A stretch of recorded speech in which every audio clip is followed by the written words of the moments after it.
Now, fire crews are still trying to stop a wildfire on Mount Lemmon, but have made some significant progress out there.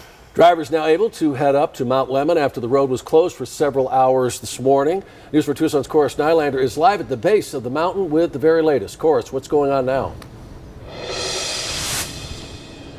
Well, Sean, even though that fire is still burning, the road to Mount Lemmon finally has been able to be reopened, which comes to a relief to a lot of people, because there was certainly a lot of frustrations this morning as people had plans to go up the mountain today and were unable to.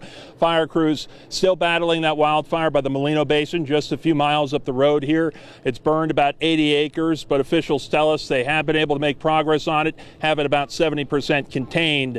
No homes or structures have been destroyed, and they haven't had to evacuate anyone. The Pima County Sheriff's Office tells me that the reasoning behind the hours-long road closure out here was a fear that if they got more and more people going up the mountain with these windy conditions we're experiencing right now, they worried if things got much worse, took a sudden turn, it would have made things more difficult for any needed evacuations. But again, thankfully, that didn't happen. Those closures, though, as I mentioned, did disrupt some people's plans for the day. I don't know, pretty frustrated. We drove down from Scottsdale specifically so I could drive this road. You know, I've got the car, you know, I just love, you know, driving twisties. Fires are scary. Like, I don't know, it's pretty scary. Especially like living close to it, and then sometimes it gets really bad and like all the smoke comes over here and you can smell it.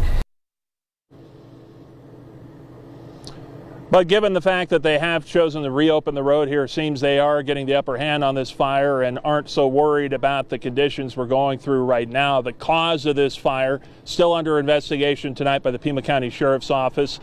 This is just a sign of how ripe conditions are right now for these fires to pop up. We're live from the east side. Chorus Nylander, News 4 Tucson.